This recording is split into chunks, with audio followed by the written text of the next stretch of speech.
Welcome to my channel. और आज हम जिस टॉपिक के बारे में बात करेंगे वो है future of diesel cars in India. ये डीजल गाड़ियों का आखिरकार इंडिया में होने क्या वाला है। जब से ETAC की रिपोर्ट आई है लोगों में थोड़ा हड़कंप सा मच गया है कि एक्चुअली में अब क्या होगा। जिन्होंने डीजल गाड़ी ले ली है या जो डीजल गाड़ी लेने का प्लान कर रहे हैं उनको लेनी चाहिए नहीं लेनी चाहिए, और क्या होगा उन कार मैन्युफैक्चरर्स का जो कि ज़्यादातर डीजल गाड़ियाँ ही बनाते हैं। जैसे कि आपकी महिंद्रा है, उसका सबसे ज़्यादा शेयर है डीजल गाड़ियों में। टोयोटा भी जो कि फॉर्च्यूनर वगैरह गाड़ी बनाती है वो सब डीजल गाड़ी में ही वो आता है, डीजल वेरिएंट उसके ज़्यादा बिकते हैं। और उसके अलावा अगर बात करते हैं तो हुंडई की तरफ से डीजल गाड़ी आती है जो कि क्रेटा और इन सब में हुंडई जो है वो इंजन डीजल में प्रोवाइड कराती है। और सेम चीज़ है टाटा के साथ। टाटा की भी डीजल गाड़ियाँ अच्छी खासी बिक जाती है क्योंकि हैरियर है, उनका पेट्रोल अभी तक उसमें आता ही नहीं है, डीजल वेरिएंट ही आता है। और same things with Tata Safari as well कि उसमें भी पेट्रोल वेरिएंट्स नहीं आते हैं, डीजल वेरिएंट ही ज़्यादातर आते हैं। तो देखिए इसमें होने क्या वाला है, हम आपको स्टार्टिंग से बताएंगे ये सब शुरू कैसे हुआ।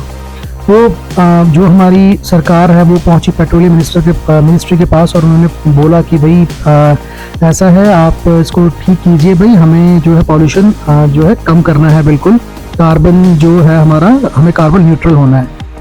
तो पेट्रोलियम मिनिस्ट्री ने कमेटी बनाई जिसका नाम है ETAC और उसकी फुल फॉर्म है एनर्जी ट्रांजिशन एडवाइजरी कमेटी। तो उन्होंने वो कमेटी बनाई और कमेटी ने कुछ सजेशंस रखे सरकार के सामने, पेट्रोलियम मिनिस्ट्री के सामने। तो उनका ये कहना है उन सजेशंस को मानने अगर हम मानते हैं तो हम कार्बन फ्री हो जाएंगे अगले 20 से 25 सालों के अंदर। ठीक है, तो जो उन्होंने सजेशन दिए हैं उन्हीं सजेशंस के बारे में बात करेंगे और बात करेंगे आगे क्या होने वाला है, कैसे सरकार इस पूरे प्रोजेक्ट को लेके आगे बढ़ेगी।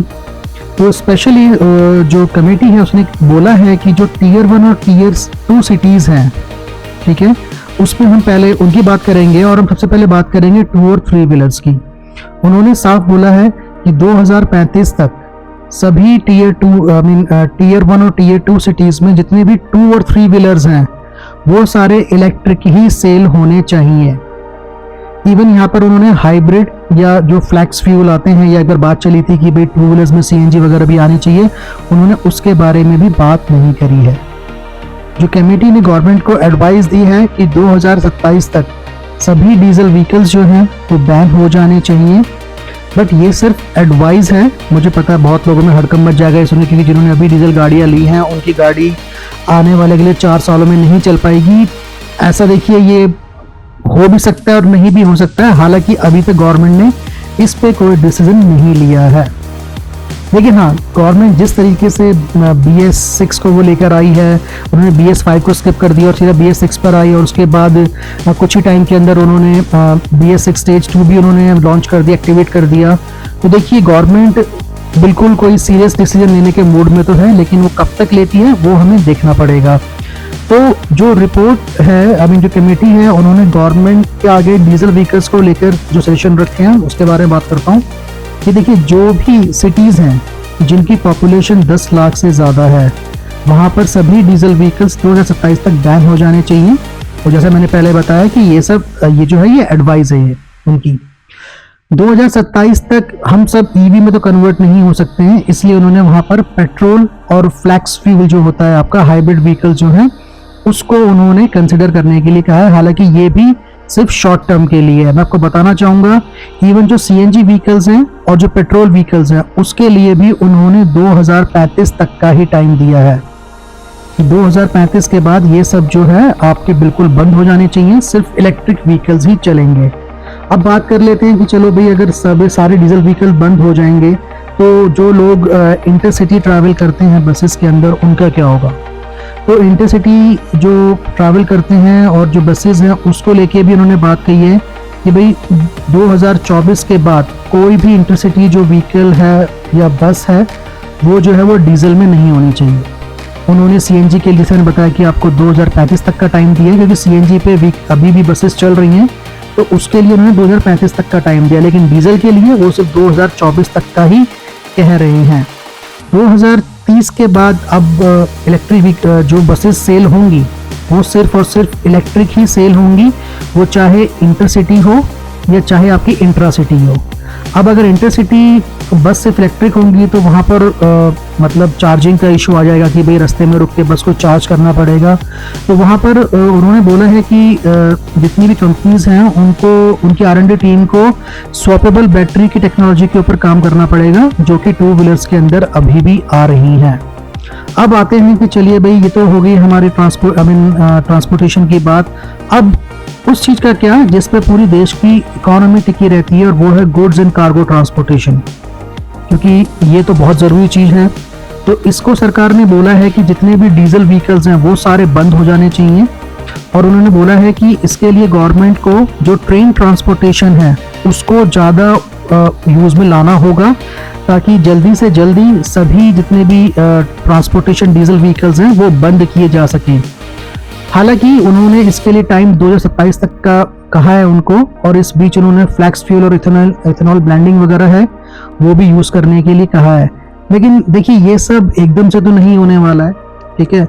और ऑब्वियस सी बात है, क्योंकि अगर किसी को इलेक्ट्रिक व्हीकल खरीदने पड़ेंगे तो वो ज़्यादा महंगे भी आ रहे हैं, और गवर्नमेंट को उसमें सब्सिडी भी देनी चाहिए, जैसे कि फेम सब्सिडी होती है जो कि पहले गवर्नमेंट देती थी हाइब्रिड व्हीकल्स के अंदर। हालांकि अब उन्होंने पूरी तरीके से बंद कर दी है, जो कि बहुत गलत है।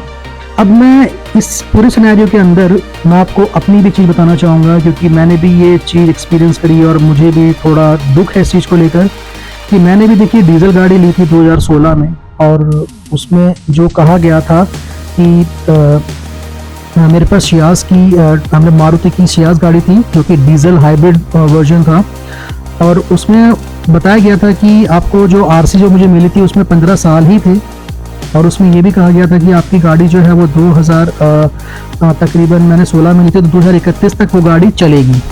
लेकिन धीरे धीरे गवर्नमेंट का रूल चेंज हुआ, उन्होंने बोला नहीं ये तो सिर्फ सेमी हाइब्रिड टेक्नोलॉजी है, और इसके अंदर ऐसा हम सब्सिडी मतलब जो 5 ईयर का जो एक्सटेंड था कि 15 साल तक डीजल व्हीकल चलेंगे, उन्होंने वो 10 साल ही कर दिया। तो देखिए ये थोड़ा गलत है। आप डीजल गाड़ियों को आप चेक कीजिए कि वो कितने अच्छे हैं, उनकी कंडीशन क्या है। अगर कोई डीजल व्हीकल वाकई में ख़राब कंडीशन में है तो आप उसको 10 साल के अंदर उसको आप डिसकंटिन्यू कर दीजिए। लेकिन जो डीजल व्हीकल काफ़ी अच्छे मेंटेन हैं या जिन्हें काफ़ी अच्छी तरीके रखा गया है, उनको एटलीस्ट गवर्नमेंट को टेस्ट के बाद पास करना चाहिए था, जिन लोगों ने खरीद लिए हैं। हाँ, अगर गवर्नमेंट इतनी ही सीरियस है इस चीज़ को लेकर तो सबसे पहले तो उनको बिल्कुल अभी से ही जो डीजल व्हीकल की सेल है वो बंद करनी चाहिए पहले, और कंपनीज को बोलना चाहिए कि डीजल व्हीकल आपके बिल्कुल बंद होने चाहिए, वो अब आगे से आप उनका प्रोडक्शन नहीं करेंगे। लेकिन गवर्नमेंट ऐसा तो नहीं कर रही है, लेकिन इस तरीके से पब्लिक को ही परेशानी उठानी पड़ रही है। आप देखिए जिन लोगों ने आज से 1 या 2 महीने पहले डीजल व्हीकल खरीदे हैं और मानते हैं 1% चांस भी लेते हैं कि 2027 तक वो डीजल व्हीकल बैन हो जाएंगे, तो उनके तो जो पैसे लगे थे वो तो अगले 4 साल में ज़ीरो हो जाएंगे। तो गवर्नमेंट को ये चीज़ ध्यान में रखनी चाहिए कि इसको कैसे किस तरीके से सही तरीके से इम्प्लीमेंट किया जाए, ताकि लोगों पर भी इसका बुरा असर ना पड़े। मेरी गाड़ी थी वो मुझे इसी वजह से बेचनी पड़ी। हालांकि वो गाड़ी की जो कंडीशन है वो बहुत ज़्यादा सही है, मैं आपको 1-2 पिक्स भी शेयर करूँगा इस वीडियो में, आप देख सकते हैं। तो मेरा सिर्फ ये कहना है कि अगर आप डीजल व्हीकल्स को बैन भी करना चाहते हैं तो आप एटलीस्ट एक बार व्हीकल्स को आप चेक कर लीजिए उनको, और उनका टेस्ट करवाइए। जो व्हीकल पास होते हैं आप उन्हीं को आगे चलाने की अनुमति दें और बाकी सबको ना करें। हालांकि मैं इसमें चीज़ और ऐड करना चाहूँगा, गवर्नमेंट के खुद कुछ व्हीकल्स हैं ऐसे, जैसे कि ट्रक वगैरह जो कि मतलब आपका गार्बेज वगैरह उठाने में काम आते हैं। आप उन ट्रक्स की कंडीशन देख लें तो वो ऐसा लगता है कि पूरा पॉल्यूशन दिल्ली में यही फैला रहे हैं।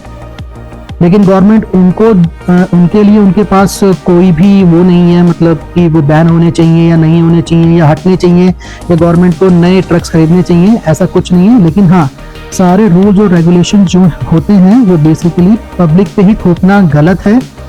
गवर्नमेंट को इसके अंदर भी थोड़ा देखना चाहिए। आप डीजल व्हीकल बैन करना चाहते हैं बिल्कुल कीजिए, होने भी चाहिए, लेकिन उसका एक प्रॉपर तरीका होता है। जिन लोगों ने एटलीस्ट ले लिए हैं आप उनको चलाने दीजिए, और जो लोग लेना चाह रहे हैं पोटेंशियल बायर्स हैं उनको आप समझाइए और कंपनीज को बोलिए कि आप डीजल व्हीकल सेल करना बिल्कुल बंद कर दीजिए, और तभी इस चीज को सही तरीके से इंप्लीमेंट किया जा सकेगा। तो चलिए दोस्तों, आपको ये पूरी वीडियो कैसी लगी आप प्लीज कमेंट्स में बताइएगा, और अगर आपको अच्छी लगती है तो इस वीडियो को लाइक कीजिए, शेयर कीजिए और चैनल को सब्सक्राइब कीजिए। Thank you.